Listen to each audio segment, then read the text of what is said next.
The Wayward Realms is the spiritual successor to Daggerfall, a game I'm sure many of you who have watched the channel will be aware of. Set on a group of over 100 realistically scaled islands known collectively as the Archipelago, kingdoms will strive to maintain dominance, upstarts seek to earn a place at the top, and dynasties set generational plots into motion. The player, on their own quest for fame and fortune, will venture through strange lands, delve into foreboding dungeons, and traverse kingdoms full of humans, elves, orcs, dwarves, and other fantastical races. Heading this project are ex-Bethesda Softworks employees Julian, LeFay, and Ted Peterson, lead programmer and lead designer of the Elder Scrolls Arena and Daggerfall respectively. With a Kickstarter campaign for the Wayward Realms launching on the 30th of May, I was fortunate enough to interview Ted to ask all about his newest project.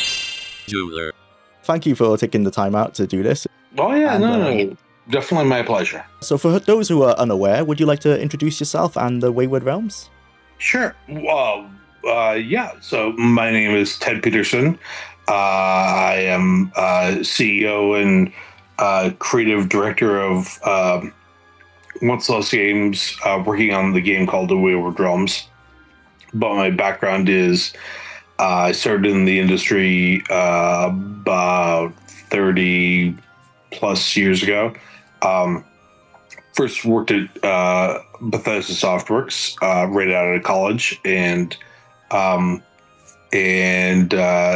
started with like my third game, something like that, was Elder Scrolls Arena, and was lead designer on that and Daggerfall, which was the second Elder Scrolls games, and went on to do a number of other things, but always certainly, one of my pride and maybe regrets was what we didn't do with Daggerfall and Elder Scrolls early on. I worked on Elder Scrolls 3 Morrowind and 4 Oblivion, and was not brought on for the last one for some reason. Maybe we'll figure it out in this talk. But and moved back to the East Coast, and gotten back in contact with Julian, and we talked about what we, wish we had done with that game, and how the series had progressed, kind of how RPGs had progressed in general, and thought that we should dip our toes back into it, and just if we wanted it done, we should do it on our own. Fair enough. So the Wayward Realms then is, would you say it's a spiritual successor of Daggerfall? Yeah, I think that's what we've been calling it. So it's really just kind of saying, like, this is what we, obviously we did Arena, and it's not the spiritual successor to that, really, because it was not everything we wanted it to be. Not that Daggerfall was, but it kind of set us on a path. So this is the path that we're continuing. Well, I've talked about a lot about the Wayward Realms in this interview, but I had the community ask me some questions, and they were very interested in your past works. If you don't know, on the channel we've had some retrospectives about Daggerfall and Arena, which are very popular. So in regards to that, one of them I'm aware of your channel, so great. I appreciate the things that you've said and done for it, So thank you. So in regards to that then, what are your thoughts on the renewed interest in Daggerfall and Arena? I'm super flattered, and it's interesting what they're going to do with Arena. I don't know, like Daggerfall, obviously Daggerfall Unity, and making it basically playable in this year is fantastic to see. I guess flattery is the best way to put it. Like, I'm so happy that something I did 30 years ago or something like that is still resonating and making people happy. Yeah, Daggerfall Unity has really been amazing for bringing back Daggerfall. And that's what's exciting about Arena as well, is it's a one-man project, but there is someone working on an open source version of Arena that's going to be on a more updated engine. I'm not sure where they are in the progress of that project, but hopefully one day we might see a resurgence of Arena as well. Yeah, that'd be very cool. And then one more just to do with Daggerfall. It would be better to ask someone like, I guess, Mark Jones or Eric Hebel in this, but from what you remember, what were the influences for Daggerfall's art style, like the build and architecture, the enemy designs, as well as like the music? Well, I mean, the obvious influences that High Rock area was definitely, very, I guess, English Tudor style, and then the Morrowind area, not Morrowind, Hammerfell was much more, Northern African, Middle Eastern type of influences on that for architecture. So we'd have like domes and things like that in that area. And but for the art style, I mean, Mark is an amazing artist, and I'm sure you've seen a lot of his sketches and stuff like that. So he was tremendous. Yeah, I think that those are probably the biggest influences. But certainly we were going for kind of a elevated, realistic style, which is I think what we ended up landing on it with Wayward Realms. We call it like fantasy realism. So like everything, is like we're not going for like a super fantastical look, but everything should be dialed up to 11. So moving on to the Wayward Realms then, I'm sure some of these questions have been answered in various promotional posts across the social media, but I'm sure it's good as well to have a deeper explanation on them here. For the Kickstarter then, when will this go live for people who don't currently know of the released date? My understanding is the 30th. Yep, 30th of May. So coming up very soon. So you're confirming for me. Yeah. Thank you. Okay. And what are some of the ways fans may be rewarded for donating, or are you not sure on that side of things? Well, obviously the game. Yes, of course. I'm working on a novel that's going to hopefully predate the game. If I don't get writer's block in the middle of it. So it's going to be a kind of, I would say, a prequel to it. It's going off in different directions, but that'll be part of the incentive pack as well. Okay, so is that setting up the world for readers, or is it almost setting the stage for the actual game itself? It's really not setting the stage for the actual game itself. Like, honestly, if I had done this like in a kind of like logical, like, I want to do a game that's all about this particular setting for the early access, which is what we're doing the Kickstarter for. I might have come with a different plot, but I'm halfway through a novel that definitely. So iJar is where the prequel for the game begins, or our early access begins. So it's like a dot, off the coast of the archipelago, which is where most of the game begins, and that was kind of always our starter island.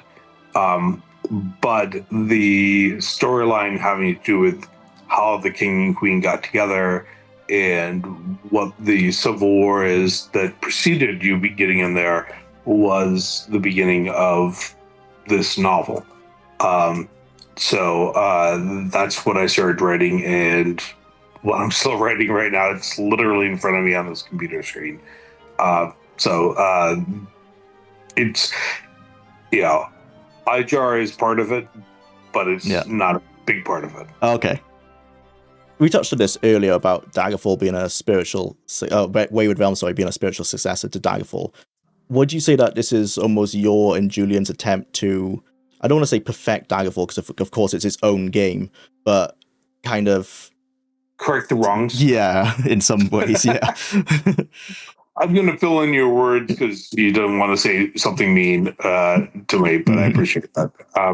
Yeah, no. There are parts where we go like, with today's technology, there's a lot of things that we really struggled with, obviously 30 years ago, and nowadays with our own engine. Like back in the day, we had to create our own engine, and nowadays if we can just like use Unreal and honestly use Unreal development team and bounce things off of them and get things figured out where it has to do with any type of questions of, I mean, obviously talking about proc gen and creating thousands of NPCs that are live and doing things all at once. There's less having to do with kind of storytelling proc gen, but there's stuff there that we can still latch onto and move forward. And we've developed a lot of stuff and it moved it on. Part of the deal with us getting we got a mega grant from Epic a couple months ago, and part of the deal was that like things that we did and figured out we would pass on to them. So that's kind of the quid pro quo of that. It's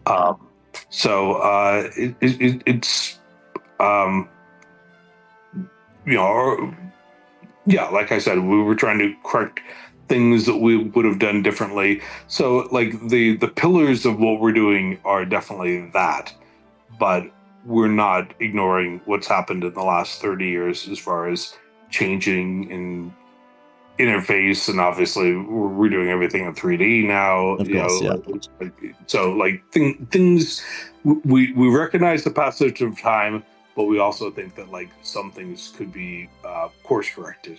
Yeah. So I guess relating to that is that games in the past, including Daggerfall and Arena, they relied more heavily on imagination to fill immersion gaps, and now there is a higher expectation for visuals to replace that. How has that changed your approach to design decisions from Daggerfall to the Wayward Realms? I'm still counting on the imagination of players. Okay, so I'm not wanting to let the players off the hook. But certainly, there are aspects there, like you said, of like you want some cool stuff up front. So that it's definitely changed, and we're understanding and embracing that. Okay. So Daggerfall's development seemed to suffer, and this is kind of subjective. I did a lot of research on it, but we could never confirm this. From adding maybe too many features with too little time, or maybe too close to release. How do you plan to limit feature creep, and how far along would you? How do you plan to limit feature creep? Well, in fact, I would say that's my fault with a good chunk of Julian's fault.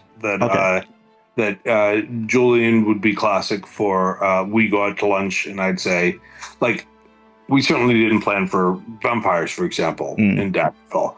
And I said, I think we're going to have vampires. I think the player, not only do we have vampires, but the player could become a vampire. And it's like, what would that mean? I was like, it would change this and this and this. And he's like, all right, I'll throw that in. And so, like, that would be our typical lunch. Like, he was, like, if I were an alcoholic, he was an enabler. Where he just like, that's cool. And you pitched it that it would work, which is a fantastic working relationship up until the point where, like you say, feature creep happens and he's too enabling. The good thing is that for the last 3, 4, 5 years, we've been working on this project and no one's gotten paid.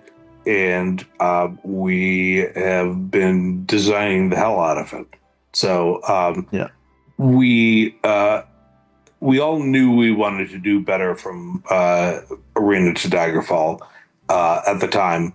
And it was an easy pitch to say, isn't this cool? Let's put this in. I'll tell you how it isn't a big deal. And nowadays we can, we've had enough time to be able to, really say what we're trying to do and make it so it's not a thing where at this point it's not feature creep.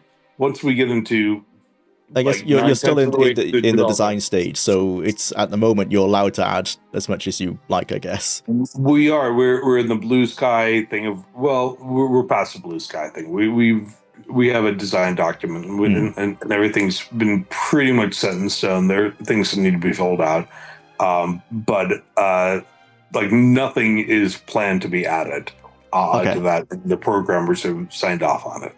Oh, okay. So would you say then, in terms of like, where would you say you are in Wayward Realms design process, or like, would you say it's design done and you now are almost moving on to the next stage?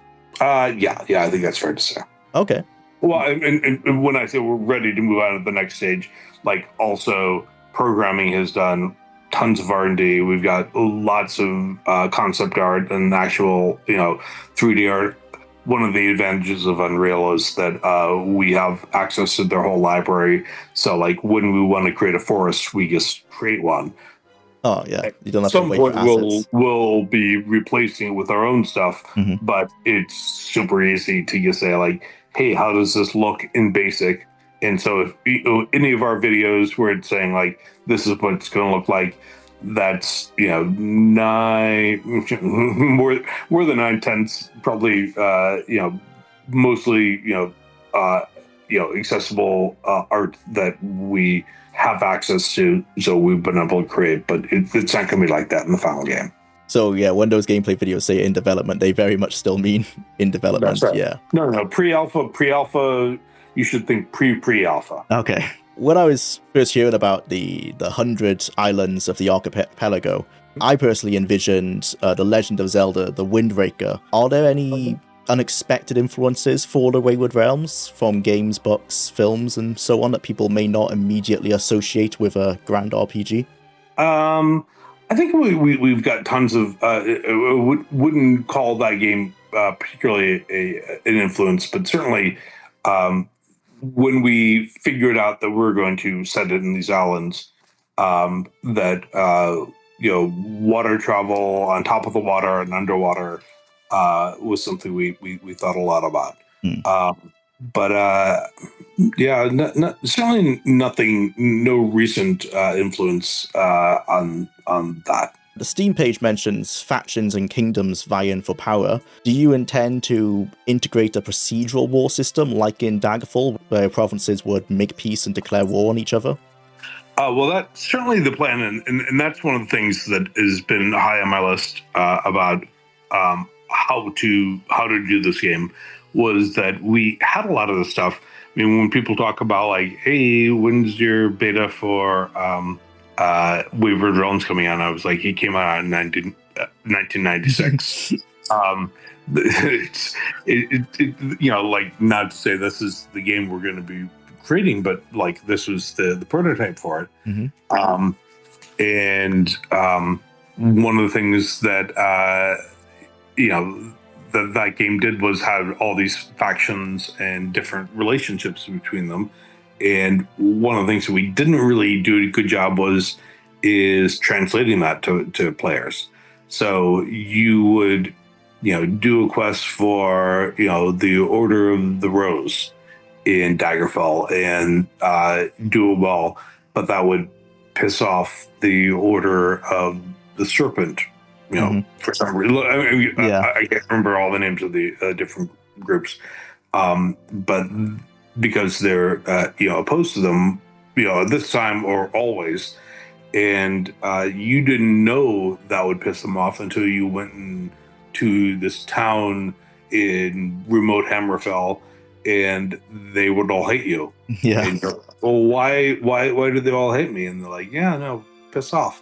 And that's the sort of thing you're like, okay, well, it needs to be clear, and not overly broadcast, but it needs to be clear that, like, doing this for this faction does, like, the same idea of a web of influence, and these people matter, and they will react to you accordingly. And also some of the things, it should be a thing where, like, your reputation changes. Like, if you do something super secret and you are working for, an order that has a different relationship with this one, but you do it like super undercover, then that's not going to make a difference. So it's both the messaging is number one, and number two, like if you're doing this in a way that's not going to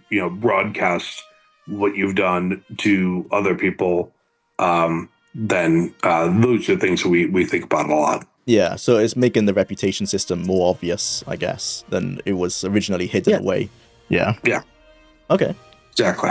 So in terms of those reputations, and I did mention there, for example, how provinces would make peace and declare war, and that was never visually shown in Daggerfall, but people would mention it in like rumors and such. Is there an intent to show that in game in the Wayward Realms? Will it just be so in Daggerfall it was like new dialogue and rumors.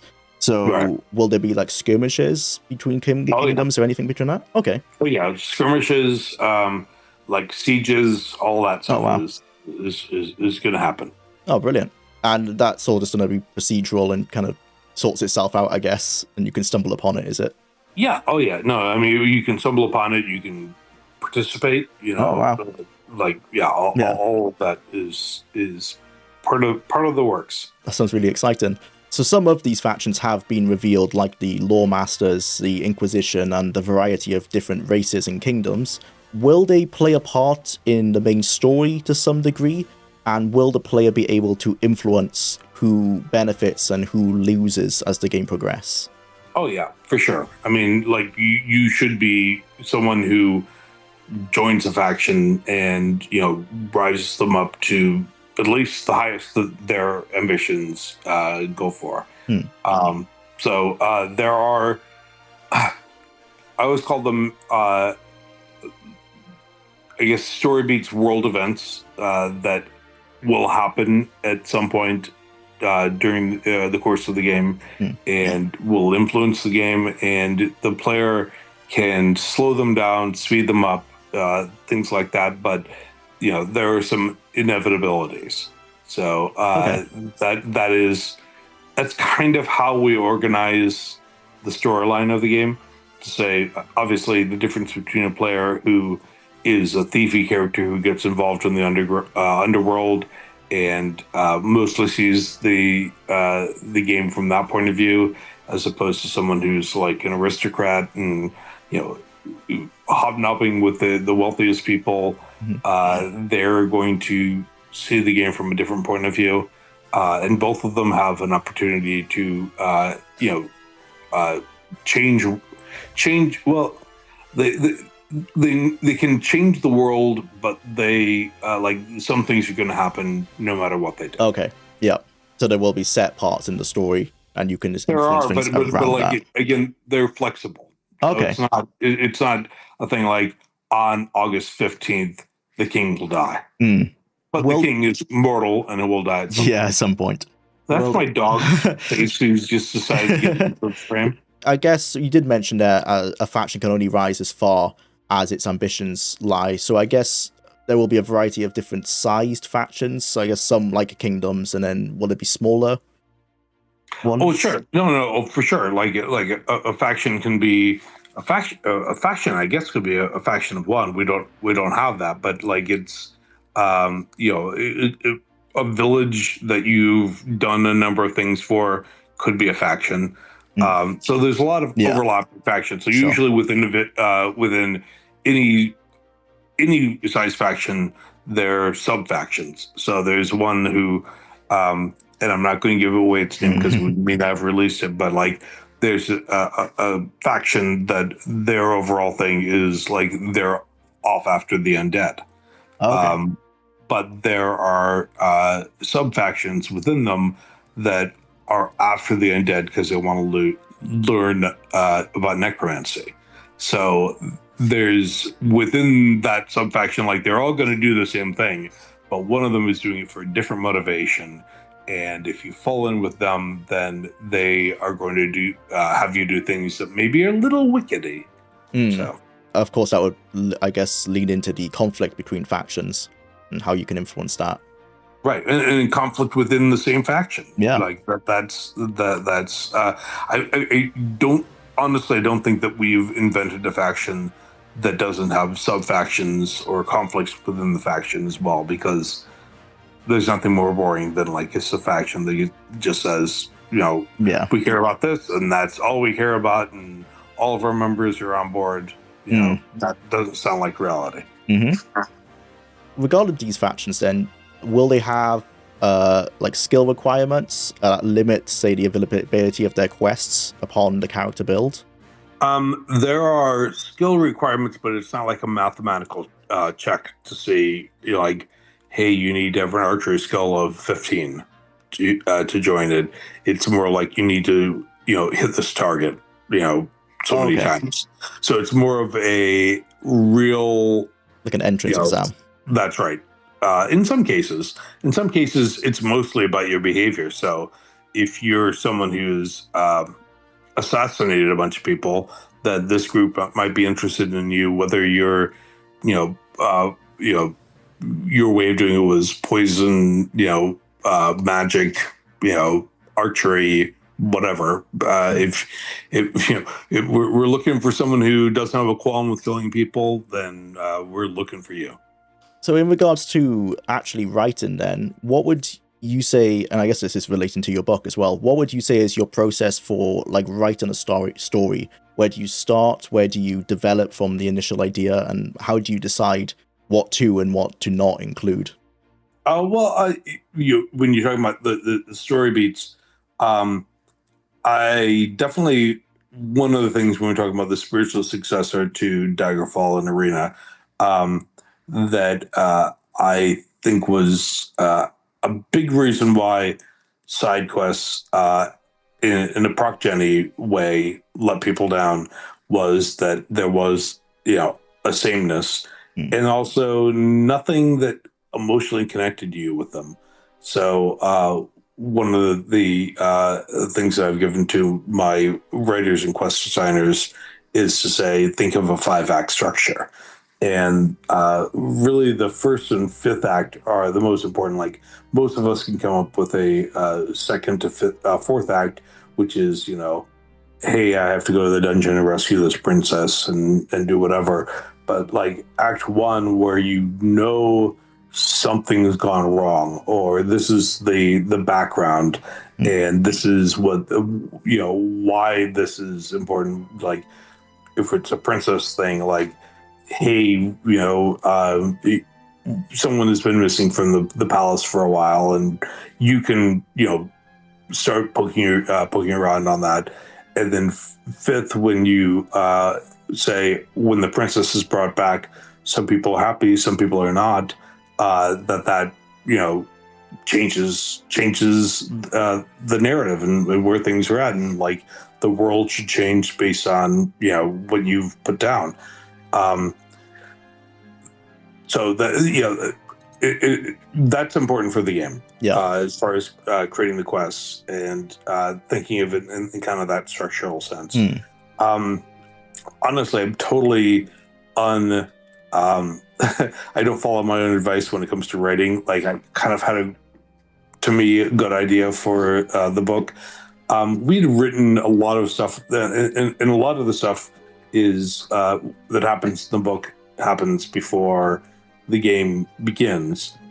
So, like, the writing the book is, to me, just a pure orgasm on the page, where you're just like, okay, well, I guess this is fun for me. The perspective of the main character on that, he's not a main. He's not a main focus of like, he's not a main character in the background. It's not like the king or the queen or anybody who's going on that. But I like to rate books from the point of view of an underdog, and kind of captured one. At least in my imagination. Hopefully people will like it. You were mentioning the quests there. Will the quests ever repeat, or are they kind of a one and done per playthrough? No, the quest will never repeat. Okay. That's hopefully the way that the ProcGen programmatic system works, where we set up a structure. I guess some of this I probably shouldn't get into about how things get mixed up, but I guess if you can think about what's the best way to put this? Like if you think about like I said, look, a 5-act structure is what I always think about as being the proper way to do it. But if each of those acts could, because of either randomness or the player's action, lead to a different act.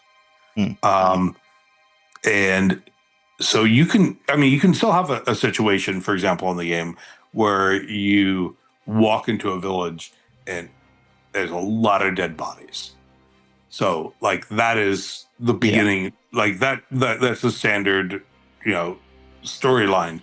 But there could be a lot of dead bodies because there's a werewolf on the loose or a necromancer's up to no good or whatever. So you have to investigate it. So, but that scenario is the same as maybe you might have faced another village that had a lot of dead bodies.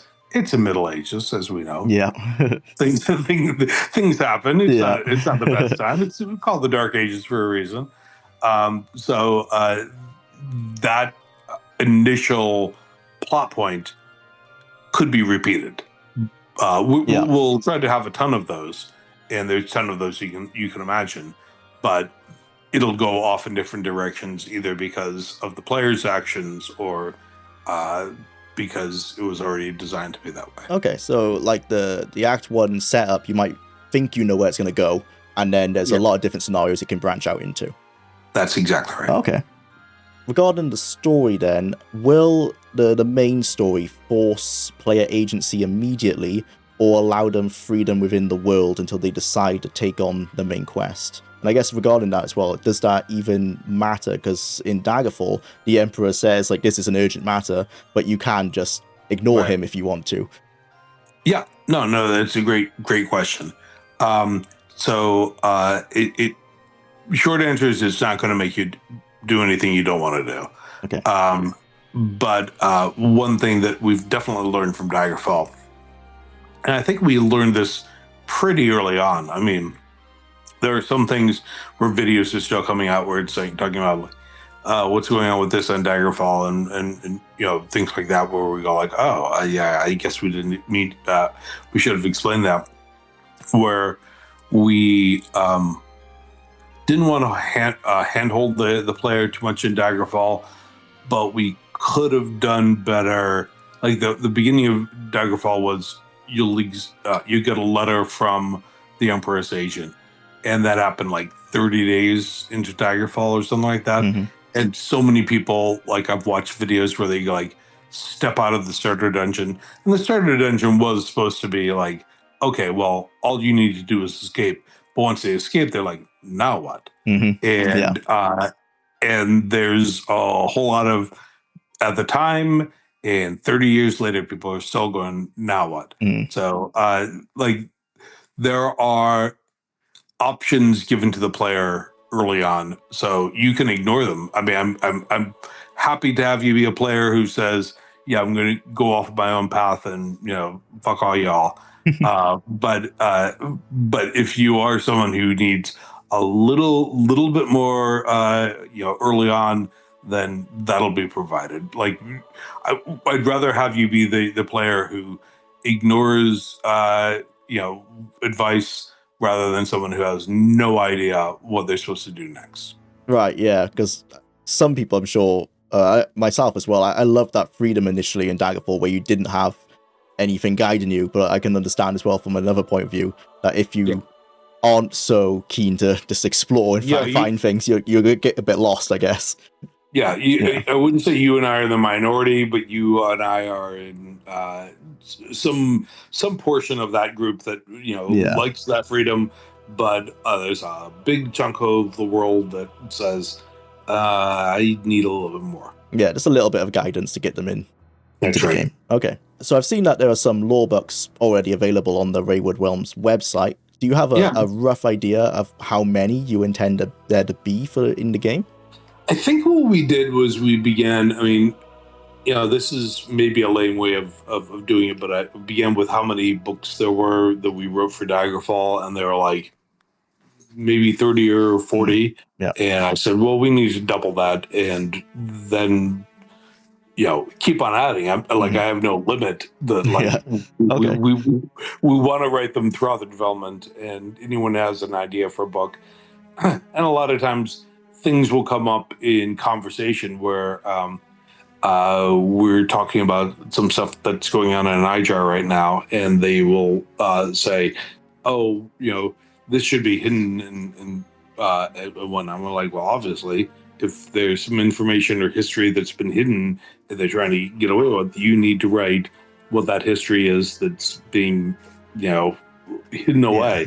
So,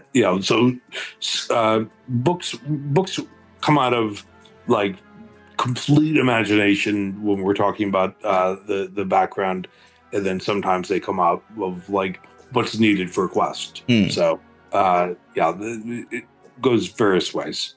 Yeah, well, I guess you answered it then. So I guess the books will sometimes tie in the quests. Yes. Yeah. Oh, absolutely. Okay. No, I have one going on right now, and I can't really talk about it too much. There's one guy who's part of a group that wants to keep the knowledge of that group off of Beyond iJar hidden. And so I'm like, well, obviously now I need to write about that group that he's wants to keep away. Yeah. Like, it's available, he's trying to hide it, that kind of thing. So I guess, so you can read that lore and then you can make a decision whether you want to go find them or not. And okay. Right. So I've seen that there's been some released pre-alpha designs for the character sheet. What will the process of character creation itself look like? Can players choose from pre-made classes if they would like, answer questions to have one selected for them, like in Arena and Daggerfall, or are they just given complete freedom, like the custom class straight away? Yeah, no, so we're, like I said, we're the spiritual successor to those games, so we're going to do it the way we did back then, but improve on it. Sure. So, so you can quickly say, I'm going to be a warrior, and jump right into the game. The questions thing was always interesting, and we're going to include that, but, make it a less tedious experience. Sure. And obviously, creating your own character was something that, I think was a big thing that we did in Daggerfall that made it different. And you can still, like I said, still see it on people who are playing Daggerfall Unity builds, and saying, okay, well, let me do a pure language based character. Yep. And going like, okay, well, that wasn't, it wasn't implemented very well on Daggerfall, but with improvements, it's gotten to a character that's kind of fun to watch anyhow. And hopefully to play. Yeah, I tried that myself. It was very interesting just trying to get out of Privateer's hold, because you essentially have no combat skills. Made it quite difficult. Yeah, we didn't make it easy for you, for sure. But, but there's always, one of the things that's been kind of fun about, in the years since, is that I had a conversation at the time I was doing, I think it was Daggerfall. I don't think it was Arena, but it might have been with Scorpia, who was the computer gaming world's president, CRPG person. And she kind of said these are the things she likes and these are the things she hates. And some of the things that came out, and some of the things, obviously a very wise person who's played many more games than the two of us combined, was saying things like, don't include a lot of things about you have to gather up food and you need to do these kind of real world needs. And so we consciously left those out. And since then, there's so many games with survival modes and things like that have come out. They're going okay, well, some people like this, and we're going to have that be an option. again, like we'll have that kind of thing be. Oh, so there will be like a survival mode, like an optional survival mode. There are, and I don't want to give too many things away. Like, I kind of feel like if you want to be survival mode, then I'm gonna put you at 11 because I have some other things that like you actually need to be thinking about in the Middle Ages, and that really make survival mode like I'm gonna test it. So would it be like diseases, for example? I'm not saying I'm not saying what I'm thinking about, but do know that like if you want to say I want to do it this way, then we're gonna dial it up. Okay, it's gonna be very much a survival mode then. That's right. Right. Well, you mentioned the languages then. Do you have do you intend to implement less useful skills in the Wayward Realms, like those languages? Well, we want to make sure that the languages are actually useful. I mean, the problem with the languages in Daggerfall wasn't that languages wouldn't be useful, is that we didn't have time to implement them correctly. Sure. Mm-hmm. So there's no language or not language, no skill that isn't going to be implemented, to its what we imagine its fullest.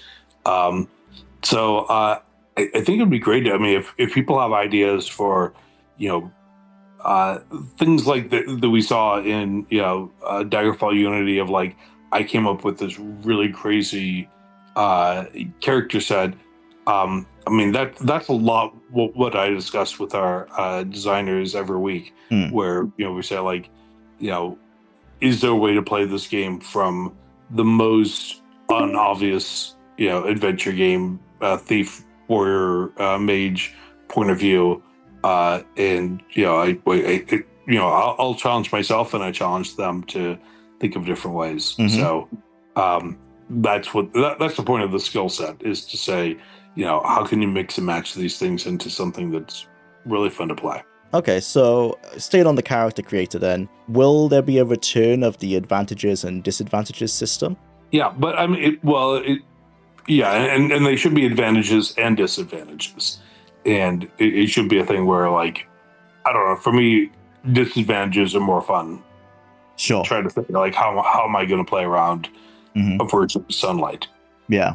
Will that system also affect, like, the speed of leveling? Is it essentially, like, one-to-one with Daggerfall? Because it's not one-to-one to Daggerfall, but like, that's a good way to inspired by it. Okay. Can you actually reveal what skills are included in the game, or like just an example, or is it going to be pretty similar to what we've seen before? Are there any new skills I should ask? It's going to be very dissimilar, but I can't reveal it. And honestly, part of the reason why I can't reveal it, we haven't figured it all out yet. Sure. So there's even in the course of designing it and playing it through, and like, oh, we really need this skill. That's a different type of skill. I mean, we're going to have at least as many skills as we did in Daggerfall, but they're going to be different. But we're like, that's certainly been a trend in the Elder Scrolls, is like the number of skills has gone down, which I think was a very conscious decision on their point of like, okay, well, you don't really need to have 3 different skills having to do with, I'm actually trying to think of an example, but I know that they were trying to winnow it down to say, in the basic thief, warrior, mage thing, you don't need to have this many skill types. Okay. But we're not of that mindset. So, we want to think of all the different ways. If you create a quest and your object is to kill the necromancer, what's 20 different ways you could do that, and make sure that we cover them all. So there's not going to be quests that a build can't complete, is it? I'm sorry, say that again? If, say, a barbarian, will they be able to successfully complete a stealthy quest, or maybe not successful in the way, say, a thieves guild might expect it? Like, you took the item and you retrieved it, but you also tore apart the building at the same time. Is that sure? Well, I think we think of quests less having to do with like success and failure as opposed to completion.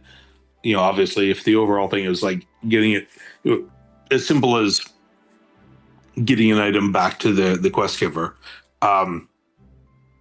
the consequences of that, and the consequences can vary. If you had to kill half the town in order to get this item, then that's going to follow you. sure? And if you did it in a total stealthy way, that's going to be different. If it is someone who needs it to be done a certain way, like let's say it's an assassination quest, or we'll stick with your stealing this item, but they can't know that Someone it stole was it. Yeah, it was taken. like maybe like it's the crown jewels, and they need to be taken back to the quest giver, but no one can know that they were taken. Figuring out ways of like Indiana Jones style swapping them out, or distracting someone, or doing it in a less subtle way that I'm just going to hack and slash my way through this palace and do that. Like they honestly, they would like that's you did that in a terrible way. Yeah. and you walk back to our headquarters and let them know where the crown jewels are. I think this is worse than a failure, but it's again in our mind not a failure. It's okay, there are consequences. Sure. I think you might have revealed this before, but is leveling going to be XP based, or is it skill based? Like, is skill going to level as you use them? It's skill based, so it's not XP based. Sure. And that's going to work. Is it similar to Daggerfall, where as your skills level up, that'll affect your main level? Yeah. It obviously tweaking it. Yeah. But similar. Will the magic system be as customizable as we've seen? Oh, much more. Much more. Are you attempting to balance that, or are you still going to let it kind of be? Whereas if you can make it, you can make and afford it. We're balancing it.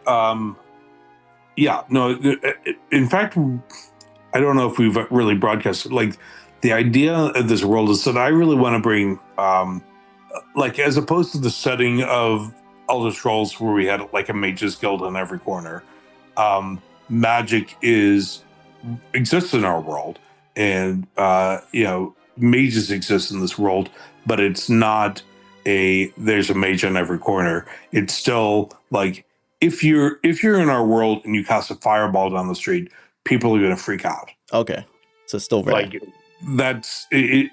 So it's not like that they haven't heard of this, and it's but it's not typical. Sure. And so a lot of what we're doing with magic is that it needs to be, and I play mages in all RPGs, so I'm not trying to make it less fun for me, but it needs to be more difficult than the average skill of getting better. Like, you can go to the village wise woman and learn a couple healing spells.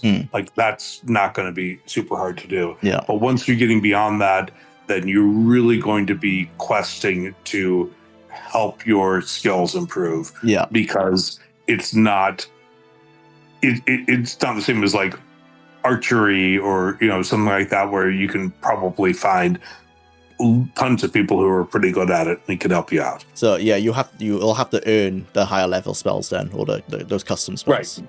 Yeah. So there's no like level limits. We don't think of it like mathematically like that, but we are thinking that it's a thing where as you get better in the skill, it becomes harder to get better beyond that. Okay. We've seen some very early examples of the dungeon generation on the Once Lost Games YouTube channel. In terms of size, are they going to be as large as in Daggerfall, or more condensed? And to that end, will there be a variety of sizes as well? No, they're not going to be as crazy as Daggerfall. Okay. There will be some that will be as crazy as Daggerfall. Right. Okay. Yeah. That's we don't want to lose the dream entirely. But I think it was certainly a thing on Daggerfall that once we kind of came up with the proc gen on dungeons, we let it loose without, without really considering like, oh shit, like this is gonna be crazy. But I even think in Daggerfall's day we had ones that I'm not even sure we call them dungeons. I think we called them more like crypts or whatever, that you could just like go down into a graveyard, go down some steps, come into a big room, face a vampire or whatever that was down there. So like even then we knew like that, there you can have small dungeons. You still needed small ones. Yeah, that's right.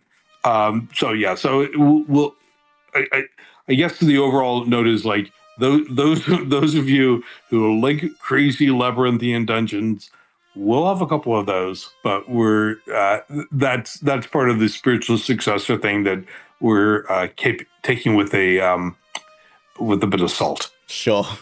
For the combat then, how would you describe the actual combat system? Like, is it dice rolls hidden behind every weapon swing, or is it more of the modern action game approach? I think it's probably more of the latter. Sure.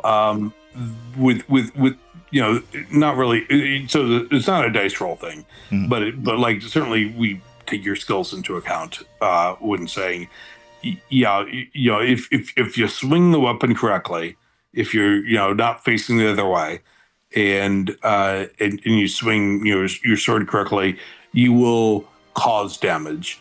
But how much damage you do we do have to look at your skills to figure out like what the maximum amount of damage that you can cause on that is. Yeah. So if it looks like you hit them, you did hit them. It's just how effective that is dependent on your skills. And I think we even like, again, Crumbly did that in Daggerfall. I don't think we did like a swish sound if you failed to hit. I think we even gave a blood splurt, and then you didn't cause any damage, which is again, like I said, like part of the problem is messaging. Like maybe we could have gotten away with that if we just said you missed. Mm-hmm. I think that was something, especially in Daggerfall and Arena and Morrowind, actually, that was an issue a lot of people had, was that the swish noise wasn't enough to make them know that they had missed. Yeah. No, I think, again, if you have crummy sword skill, like if you and I have, I don't know. I have no idea. I don't know what your swordsmanship is like, but if you or I had a sword and we swung it at, some guy broke into our house, and we hit them, that like, it's going to scratch the guy, may not incapacitate him, but it's going to cause him to go, hey. Yeah, something will happen, just maybe not what it was intended. That's right. So I've noticed that you've used on the Steam page the idea of a virtual game master, and I guess that comes originally from Julian's whole idea of having like a virtual dungeon master that was what he explained was behind Daggerfall. In regarding to like how a game master works in D&D, then do you intend to dissuade save scumming as you did in Daggerfall, like a thief using his connections or speech kill to be declared not guilty? No, we're definitely. I think that's a major part of our conversation when it comes to quest design, was to say, all right, well, what if this all goes south and doesn't work out? How can we make this interesting and not make it so they have to start over? And this is a crummy example, but unfortunately, when I use with my quest designers all the time, we're like, can a player basically be almost in the dungeon and then have some group come over and carry out their body and send them off to healing and like involve themselves in a whole new quest. So that's the kind of thing where we're trying to make it into a thing where if you take something that's above your head and you're trying your best, that it can actually be more fun and more interesting and reveal more than just like barreling ahead and doing it in the most obvious victory way. Yeah, because I guess that obviously goes into your 5 acts and allowing that kind of exploration in the quests. All right, that sounds very interesting. In terms of like the Wayward Realms' archipelago, traveling from the snowy mountaintops to the human jungles in Daggerfall, from Hammerfell into High Rock and such. One of my viewers said that no other game they feel has captured that. Will the Wayward Realms have that sort of same diversity of biomes? Oh yeah, no, that's high on the list, and I think that it's a big thing that when we decided to do this early access build as opposed to like doing the whole game all at once, it was a thing of like there are a lot of environments that we had designed out that iJar, for example, would be able to cover. So we said, okay, well, we can do, a biome or two in iJar for the early access and hold off on the other ones for later. But yeah, certainly, the archipelago takes place over the same amount of terrain as Daggerfall, if not bigger. So the idea was to certainly make it as stretched out, and like you said, with transportation, different ways of getting around the place. Obviously, being an archipelago, boat is a major way, and considering there's the above the waves, type of transportation. There's the below the waves stuff. Okay, so below the waves is that magic? Is there going to be submarines, or are you not at liberty to? It's not going to be submarines. Okay, certainly not modern submarines, but there are other ways of getting around. You've mentioned the ships there. Are they going to be controllable or just a means of fast traveling between the islands?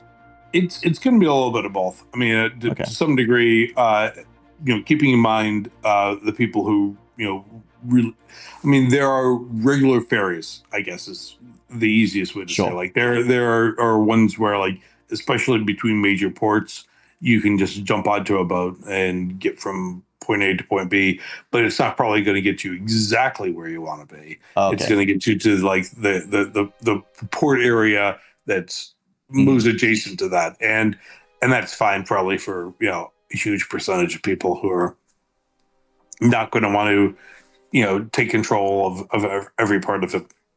But we already have in the game some pretty good boat controls, and we'll keep on refining them. Okay. Obviously, I guess that means you can own your own boat eventually. I imagine this would be in there, but I assume there will be tiers of boats, as in like you could start with something small and you could buy better ones. Yeah. Oh yeah.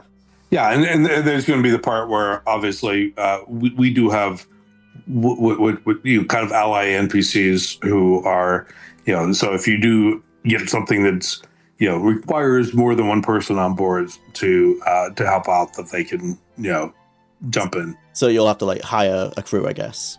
Yeah. Okay. Is there any combat involved with boats at the moment? Oh, like boat like boarding, like firing, or like firing back and forth. Well, it's not implemented, but it's sure. That's the plan. I've got a question here. Will thieves be able to steal a ship? Obviously. Okay. And I guess you could also. Oh my God, what's the point? Yeah. Yeah. I'm all about supporting my thieves. So, as you mentioned, the archipelago is going to be huge. What is the actual scope of procedurally generated content? In Daggerfall, there was some handcrafted stuff, sure, like the main story dungeons. Is there a similar mix in Wayward Realms, or is it? Oh yeah, no, it's probably a similar mix. And even in Daggerfall, like you said, we did have handcrafted stuff put in there, and sometimes a mix between them where you go like. I mean, I could be wrong, but I feel like the Palace of Daggerfall was handcrafted. Yeah. But then once you go down a door into the dungeon, that might be Park Gen. So I think we like any other tool, we're using it when appropriate. Almost any, certainly throughout the world, we have some kind of landmarks, and we're going like, okay, well, that's obviously, we need to, create that. Yeah. We're kind of doing it as an as needed basis, but obviously having a world this big, we are anticipating a fair amount of proc gen stuff. Yeah. Regarding that, then the procedural generation on Daggerfall was it was one and done, like it was done in at the time Bethesda's offices, and then everyone played the same world. Is the Wayward Realms going to be the same thing? Like everyone has the same world. It's not going to be random. Yes. Okay. Yeah. So it's not going to be every time you play it like, this house is to your left instead of your right. Yeah, sure. In terms of exploration, then you mentioned their landmarks and like points of interest. Is there going to be more of that than we originally saw in Daggerfall, or is it going to be similar? Oh yeah, no, definitely. I think one of and that's part of the thing on the proc gen thing. It was like, I think we took with the overall message, and this is certainly a message that Julian might have gotten before I did. Was that the proc gen can work, but for these issues of having to do with kind of a sameness of terrain, a sameness of environment. Once you've seen it, once you've seen it a bunch of times. So all those things we've definitely taken to heart to say, like, okay, we think we can still keep the philosophy and improve it. So, like I said, in a way of thinking, Daggerfall was our beta, or whatever, to say like, okay, well, we see what we did right on that, and we saw what we did wrong, and we're not going to, we might make new mistakes, but we're not going to make the same mistakes. This one, I guess, has already been covered or in what you've mentioned before, but will we be able to negotiate prices at vendors? Oh, for sure. Yeah, absolutely. Brilliant. I think it's weird, probably in the medieval setting, for you not to haggle. Yeah, haggling is part of the deal. Okay, so what would you say is, you mentioned you worked through Morrowind and on to Oblivion. What is your opinion on the direction of the Elder Scrolls series has gone since you were no longer the lead designer? And from that, are there any game design elements you've actually considered adapting from those newer titles for the Wayward Realms? Well, I mean, obviously we would be doing this if we agreed with them. So, I guess, yeah. And I'll obviously say the obvious. That they have done very well. So, and given a lot of people a lot of pleasure. Like, I'm not going to dismiss all the things that have gone on. I think that there's, and I wasn't a lead. I was a consultant and a story writer on Morrowind, and like that game particularly really did some interesting stuff with world building that sometimes blew me away. And every one of them, and I'll even go up to like Elder Scrolls Online, that there are things that and then sometimes it's flattering where it'll be an idea that I had that I put in Arena or Daggerfall, and that they kind of brought it to life, and you go like, oh, okay, well that's a really unusual experience where you're not like you had a kernel of an idea, you dropped into something 25 years ago, and then you see it in real life, and you're like, oh yeah, I wrote that, and okay, well, nobody asked me how to do that, but it just happened. That's really cool. So, I mean, all that being said, I think that certainly from and one could argue that Daggerfall was technically smaller than Arena. But Arena, you couldn't. Yeah, Arena was endless. It didn't actually connect. So that's right. So you get what I'm saying. But ever since I think, am I wrong? Is every game been smaller and smaller? Like Morrowind is larger than Oblivion. Oblivion which was is slightly bigger larger than Skyrim. Morrowind, but Skyrim was then again smaller than Oblivion. Much smaller, I think. Yeah. So there's a part of that where I think that you get to the stage where like when your sandbox is minuscule, then you go like, okay, well you need to, broaden it out a little bit. Yeah. So I think that's a big part of it. I think that they like we talked about before with skills, the shrinking of skills makes for less creativity for what kind of character you're going to be creating, and also what kind of the skills factor into the NPCs too. So the NPCs become less interesting and more cookie cutter. So I would want to blow that up more. Yeah. So a lot of those are the kind of the reasons why we made these decisions.